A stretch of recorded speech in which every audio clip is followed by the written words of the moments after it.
Número 13 del curso Física Unilaboratorio. En esta oportunidad voy a hablar de lo que tiene que ver con la energía térmica, las diferentes escalas de temperatura y diferentes procesos térmicos que se desarrollan. El primero que voy a trabajar y que voy a explicar es el relacionado con la energía térmica. La energía térmica corresponde a las energías cinética y potencial de los movimientos microscópicos aleatorios de las moléculas, átomos, iones, electrones y otras partículas. La unidad de caloría corresponde a la unidad de calor corresponde a la caloría, y esta está definida como la cantidad necesaria que se debe transferir a un gramo de agua para que su temperatura aumente en 1 grado. Por lo tanto, la equivalencia mecánica de calor es igual a una caloría es igual a 4.186 julios. Vamos en este caso a convertir 24 calorías a julios. En este caso, entonces, serían las 24 calorías por 4.1865 me da 100.464 julios. Vamos a convertir 64.82 julios a calorías. Entonces, en este caso, divido 64.82 entre 4.182, 186, cancelo las unidades y eso me da 15.5 calorías. Vamos a mirar lo relacionado con las medidas de temperatura. Dentro de las medidas de temperatura tenemos las escalas centígrada, que se basa en la asignación de un punto inicial a 0 grados, que corresponde a la solidificación del agua, y un valor de 100 para la temperatura de ebullición del agua a una temperatura de presión. La otra escala que se utiliza es la escala Kelvin. Se basa en la asignación de 0 grados a la temperatura más baja posible, equivalente a menos 276, tal que su temperatura equivalente es de entonces la temperatura Kelvin es igual a temperatura grados centígrados más 273, y finalmente la temperatura en Fahrenheit se fija un valor de 32 grados Fahrenheit para el punto de congelación y 212 grados Fahrenheit para el punto de ebullición. La atmósfera a presión, a la atmósfera de presión. Además, el intervalo entre ambas temperaturas se divide entre 180 partes iguales, tal que la temperatura Fahrenheit es igual a 9/5 de la temperatura centígrada más 32.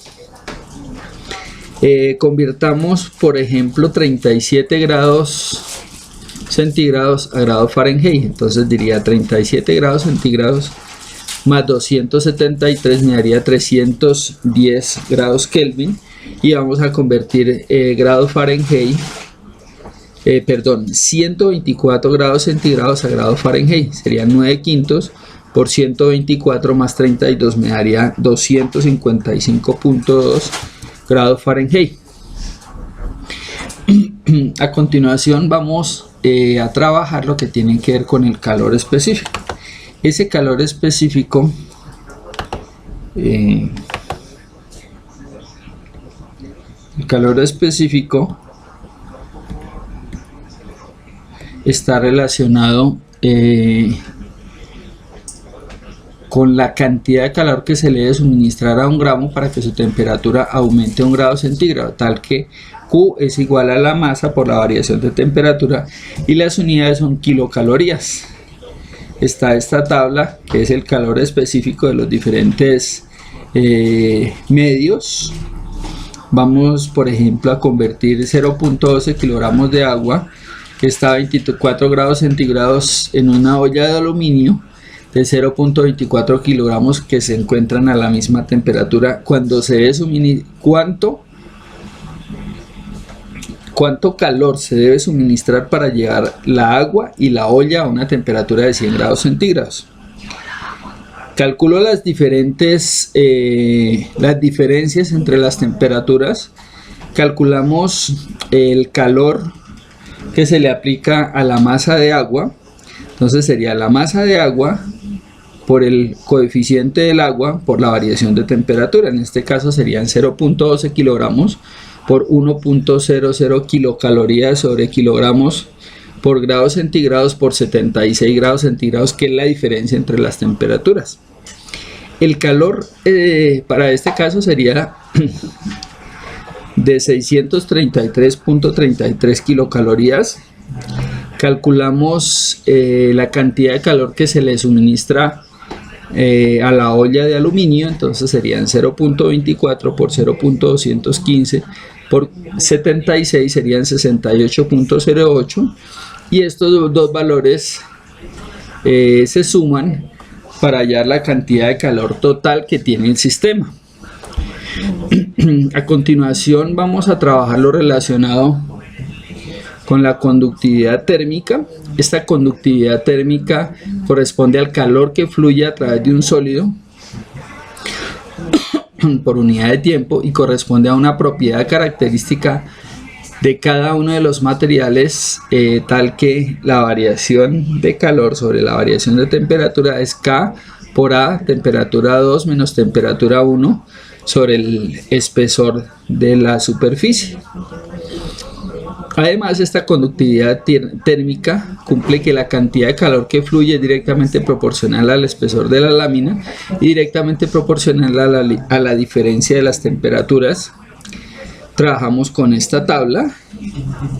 Entonces vamos a calcular qué calor fluye por unidad de tiempo a través de la lámina y cuánto calor fluye en 5 segundos para este caso en el que tenemos una lámina de área de 450 centímetros cuadrados de área y 3 centímetros de espesor.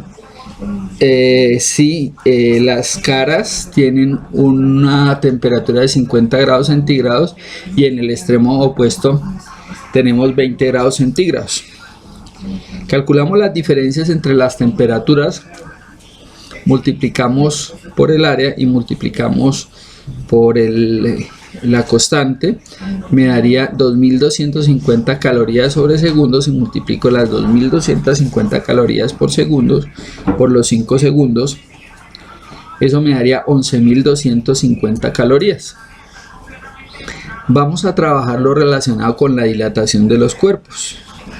Una varilla, una superficie o un volumen al cual se le suministra una variación de temperatura va a sufrir un cambio en la longitud, va a sufrir un cambio en su superficie y va a sufrir un cambio en su volumen. Vamos a trabajar cada uno de estos casos y vamos a empezar mirando qué sucede con la dilatación lineal. Entonces corresponde a la variación delta de L que sufre una varilla cuando es sometida a un cambio de temperatura. Por lo tanto tendremos esta expresión y esta tabla, porque también los coeficientes de dilatación lineal son diferentes para cada una de las superficies.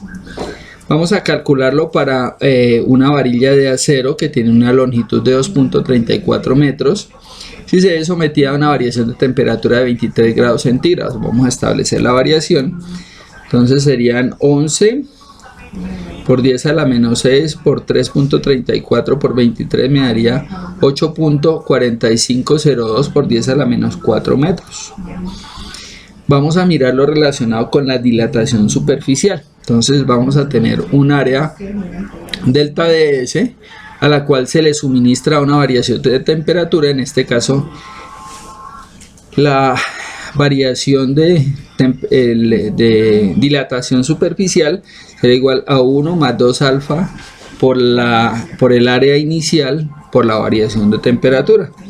Si se tiene una sola temperatura, entonces trabajamos con esa temperatura. Esta es la tabla con la cual se trabaja para los coeficientes, y vamos a calcular por ejemplo para una lámina de aluminio de acero que tiene una superficie inicial de 0.45 metros cuadrados, si tiene una temperatura inicial de 23 grados centígrados y una temperatura final de 45 grados centígrados. ¿Cuál será la superficie final para este caso? Calculamos las variaciones de temperaturas, tomamos el coeficiente de dilatación superficial para el material que sugerimos y lo multiplicamos por el área. Esto me daría 1.287 por 10 a la menos 4 metros cuadrados. Vamos a trabajar lo relacionado con la dilatación cúbica. Entonces en esta dilatación cúbica lo que vamos a hacer es trabajar con 1 más 3 por el coeficiente, por el volumen inicial, por la variación de temperatura. Esta es la tabla que se utiliza para el coeficiente volumétrico, y vamos a calcular, por ejemplo, para un recipiente de agua que contiene un volumen de 5.67 metros cúbicos, si la temperatura era de 45 grados.